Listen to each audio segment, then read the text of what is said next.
Why do we shut down? Why is it so hard for us sometimes just to get out of bed in the morning? Our muscles lock up. Our body feels so heavy. It feels like we're pulling a ton, 2,000 pounds of weight, of dead weight, out of the bed. Why do we feel so disconnected from life and people and everything around us? We isolate ourselves. I'm going to talk about the freeze response. This is a survival mechanism. And lately, I've been in survival mode because of the brutality that my son was brutally beaten. I did videos about it. I even showed pictures about it. And lately, my body has shut down. And maybe you can relate to this yourself. Maybe you've experienced this. So why we shut down and what the freeze response is. That's the topic of this video today. And I'm going to start right now. Hi, my name is Sandra Wyllie. This is my mental health channel where I talk about my own personal struggles having borderline personality disorder, complex post-traumatic stress disorder, anxiety, and depression. I talk about narcissism and how abusive my narcissistic mother was. I talk about schizophrenia, and I wrote a childhood memoir, Life with My Schizophrenic Father. I talk about autism. My son is autistic. I talk about my unethical therapist who SA'd me, who I've had sexual relationships and sexually exploited me. I've written books about that. I try to come on as a patient advocate here, so people will be able to not feel alone and so heavy with their problems. But I'm a former patient of almost 20 years. I'm not a licensed therapist. I do not hold a degree in psychology. So I cannot diagnose you or give you a professional opinion. And all I ask in turn of you is your kindness, respect, and honesty in the comments. Now, what is the freeze response? We've all heard about the fight, flight, and freeze. Those are the three responses when our body is in danger. The fight response is if we take it on ourselves to fight someone, maybe someone who isn't as threatening or much smaller than us. So we put up our dukes and fight it out. Or number two, if we feel like we're too small or too scared, or the person is too big and overwhelming and we can't fight, the next response is flight, where we run. We run as fast as we can. If you see a big grizzly bear in the woods, what are you going to do? Are you going to fight that grizzly bear? No, because you're going to lose. So you run from that grizzly bear. You run away, try to get away so that grizzly bear can't get you. The next response is the freeze response, where you're like deer in the headlights. And when a car comes with the bright lights and the deer's crossing the road and the deer sees the car and he just stops. Instead of running off to the other side to safety, the deer freezes in place. This is a survival mechanism, okay? We're not even doing this consciously when we freeze. It's like playing dead. Like, you ever hear of play possum? When you can't do anything, if a bear is coming at you and you don't have time to run and you're not going to fight off the bear, they say the best thing you can do is play dead. Don't move. Just get yourself small, and just stay, because animals don't want to kill. Most animals will not try to attack something that's already dead. So if you play dead, then they say you're safe. The animal will look at you, sniff you, and say, I'm not going to bother. That's not fresh meat. That's dead. Unless you're a vulture that you love. Unless some animals do eat carrion. They do eat dead meat. Maybe you were, in your past, in your childhood, taught to stay out of the way, taught to be made small. Don't set mommy off. Don't set daddy off. You don't want to set them off, because then trouble, trouble will start. They'll either, beat you, or so you try to make yourself as invisible as possible, and that's part of the freeze response.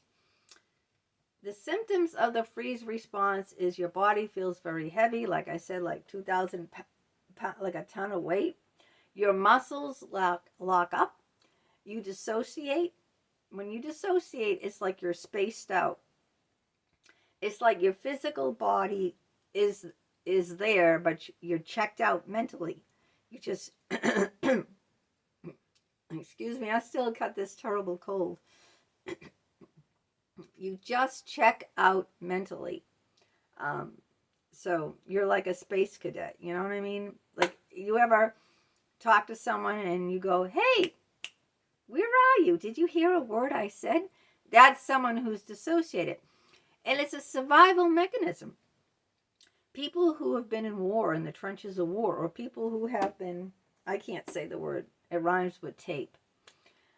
They had to, for their own survival, step outside of what was happening to them and mentally remove themselves from it. It's a survival mechanism.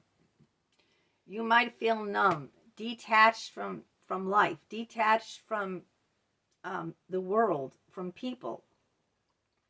You might feel overwhelmed, like I do, like the weight of the world is falling on my shoulders. I feel extremely overwhelmed.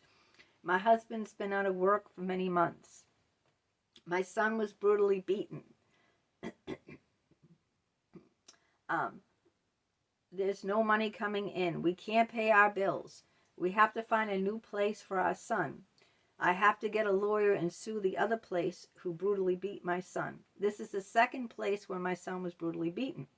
My son is 6'3", 180 pounds. He's an invalid. He can't wash himself. He can't, brush his teeth. He can't dress himself. He's a complete invalid. He needs 24 hours, 7 days a week, 24-hour care, round the clock. We're senior citizens. I'm going to be 60 in a couple of weeks. My husband's going to be 61. We're seniors. We cannot take care of our invalid son. This is supposed to be our golden years, and just the weight of everything coming down on us is just overwhelming. I feel overwhelmed. Every day it's so hard to face the day, to get out of bed. I feel stiff. I feel heavy. I feel like shrinking. I try to, that shrinking feeling, like when you were little and your parents treated you like you were nothing or wanted you to disappear. You know how some parents say children should be seen and not heard? Ever hear of that? A lot of parents are like that. You didn't want to set your parents off because, they had their own mental health issues, and you were worried, if you set your parents off, it was just going to be much worse for you. So you try to shrink, you try to hide, you try to disappear. That's all part of the freeze response, all right? We feel it's paralyzing. We feel powerless. We're just trying to stay out of the way. Life is heavy. It's overbearing. And we can do this even functionally. There is a functional freeze response. And what does that mean, functional freeze response? That means we get up, take a shower, get dressed, go to work, and we work in our little cubicle or whatever we're doing. We're just functioning in life. We come home, we go to sleep. I mean, to the outside world, it looks like, okay, that person's doing well, but we're just going through the motions. You know that? We're just going through the motions. We're not really, we're tapped out. We're mentally tapped out, but we still bring ourselves to our job. We still do whatever we have to do to get that paycheck, but mentally we're tapped out. You can tell the difference between someone who is a functional and a functional freeze response. They might talk to you, but their body is showing no reaction. So they might convey something to you, um, they, but they're not responding in an appropriate way. They're just like a reporter. When a reporter comes on and talks about the news, right? They're not breaking down and crying. They're not saying, "Oh, it's so horrific. Look at that plane crash killed 100 people. Oh my God." They're saying there was a plane crash today at 4 o'clock this afternoon on this airline. Uh, lost an engine and spiraled out of control and nosedived. And they're just reading a script. There is no emotional response. They're just telling you the news. Well, when someone is reporting something horrific without any, and I do this all the time when I talked about my son being brutally beaten, I'm not crying. I'm not coming on here hysterical, tears falling down my eyes. I'm in a functional freeze response. I'm telling you, this is what happened to my son, and I'm saying it matter-of-factly without any emotion involved because I'm in the functional freeze response. When I do these videos, I come on and I talk to you and tell you what is happening and talk about these things, but I'm not conveying, I'm not falling apart, I'm not crying. So that's what functional freeze is. It gets us to be able to go on and do the things that we have to do, but mentally we're tapped out. That's what it is. It's a survival mechanism.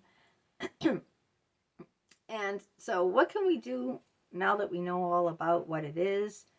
And even if we're functioning, we have the functional freeze response. What can we do to try to, break out of that, to actually be able to feel a little bit, not to dissociate, to be more connected with people in the world, to be more connected and in tune with our own feelings? I know we're just trying to protect ourselves from the trauma. I'm trying to protect myself from the trauma that I've gone through, and I'm still going through the trauma every single day. And what I do is I wash it down with alcohol. That's just another way to freeze it, to numb my body, numb my mind. So when I'm drinking, intoxicating myself because of all my troubles, I'm just numbing up here. I'm numbing my mind so I don't have to think about what it is that my son is going through, the brutality and the horror of, of this situation occurring over and again. And so I just numb out with alcohol. That's why a lot of people who have trauma, who have post-traumatic stress disorder, I did videos on post-traumatic stress disorder, they will use recreational drugs to numb out, to dissociate. Alcohol is a drug. I use that. I'm not telling you that's the right thing to do. I'm in this boat too. It's very difficult. What I try to do sometimes is just to get away, go on a vacation, get away from the stress. I have a vacation planned, just a couple of days in New Hampshire on the beach, Hampton Beach, and water country. So just to get away from the day-to-day grind and facing another day, the stresses of it. Or if you can't, you could go camping. It doesn't have to be like money vacation, You can just pop a tent and go camping somewhere. It doesn't have to cost, you can say, well, I can't afford a vacation. Yeah, but it doesn't have to be, like Europe or, Hawaii. It doesn't have to be like, mega vacation, mega money. Or exercising, just getting out there and stepping away from your environment, your toxic environment, whatever. If you have a toxic environment, I have a situation with my neighbors now, which is making it much more toxic for me to live where I live. on top of all my problems with my son and my husband being out of work. So it's not like a peaceful neighborhood. It's very toxic. It's a very toxic environment, and I don't find any peace. So what I do is I go to these Audubon, we're members of Massachusetts Audubon Society. They have boardwalks, they have lakes, ponds, they have woods, they have trails, they have a lot of animals. There's different parks that have heron. I love those big herons, those blue herons. Just getting out and taking a walk away from my house, my neighborhood, my environment for a little while, just to separate from that, get away from that. That can be helpful. Exercise your body.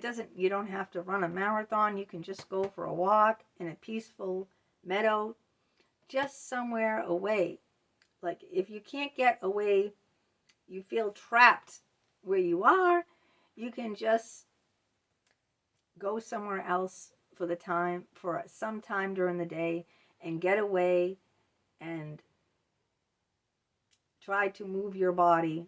You know, when you move your body, sometimes that helps. I try to do that too. So those are just a few ways to help the freeze response. One of my subscribers, Daphne, said she has a swing. She has a swing inside the house. I have an outdoor porch swing. Sometimes swinging like a little colicky baby. When I had my son, he was very colicky. I put him on a swing. And that rocking, swaying motion helped. So you might want to get some sort of a swing. You could get anything. It doesn't have to be a lot of money. You could get a tire swing. An old tire and a rope to a tree. And the swinging, the rocking, the swaying back and forth motion is, Daphne says it's helpful to her. It is helpful to me when I go on my porch and I swing on my swing. That back and forth rocking, that swaying motion is like being in a cradle, like a baby in a cradle. That back and forth motion can alleviate some of your symptoms of feeling, trapped, stuck, like numb, overwhelmed, your body heavy, hard time breathing. That can get you. Breathe in the air outside and swing. It's just, something she suggested and that I do myself that's helpful. I just thought I'd suggest it to you. Anyway, let me know if you've have had your body shutting down, the freeze response, or a functional freeze response. Let me know in the comments. If you'd like to purchase any of these books, the links to those are down below too in the description. If you'd like to help support my channel, you can always buy me a cup of coffee. The link to that is below in the description as well. If you are new to my channel, welcome, welcome. Please hit that subscribe button in the lower right hand corner. That way you'll be notified each and every time a new video of mine comes out. Give it a thumbs up, like it, share it with your friends, your family, on your social media platforms. Feel free to write me. My email address is down below. It's Leann, Leann 827@hotmail.com. I'd love to hear from you, and I will write you back. And let me know if you've experienced this yourself and what you've done, some ways that you have coped with it. And until next time, take care. Have a great day.